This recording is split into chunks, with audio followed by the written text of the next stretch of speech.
Paano kapag yung taong gusto mong ipanalo, hinayaan kang matalo? Teka, paano nga ba? Kapag yung taong inasahan mong magiging kakampi mo sa lahat, siya rin pala ang makakalaban mo sa dulo.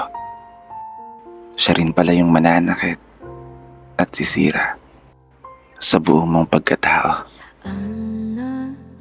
Paglilinaw lang ha, hindi ko to sinulat para saktan ka o ipaalala yung taong nanakit sa'yo. Sinulat ko to baka sakali lang na mapagaan ko yung nararamdaman mo. Kasi hindi biro ang maiwan. Hindi biro ang ipagpalit sa iba. Hindi biro ang umasa sa mga pangako na habang buhay magkasama kayong dalawa. Kasi paano nga ba kapag yung taong minamahal mo ay hindi ka na kayang mahalin pabalik?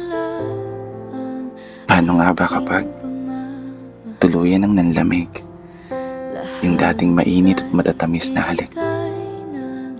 At mas masakit pa doon, yung bigla ka na lang ipagpalit.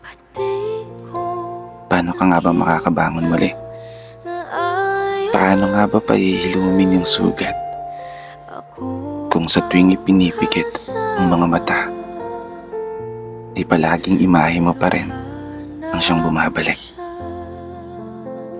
Oo, naiintindihan kita sa punto na mahirap naman talaga kalimutan agad yung taong minahal mo ng sobra.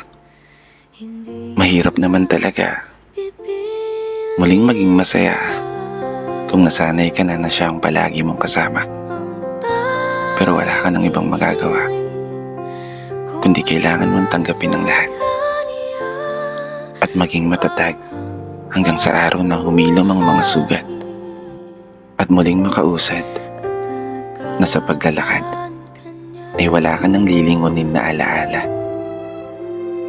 Magiging okay ka rin balang araw. Makakaya mo rin yan. Mas mabuting gawin mo ngayon, mag-focus ka sa sarili mo at mas mahalin pa ang sarili mo.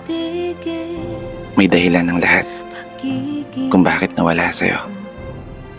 At yun ay marahil sadyang hindi pa para sa'yo. Palagi mong tatandaan, ang pag-ibig ay isang sugal na minsan pwede kang matalo at pwede kang manalo.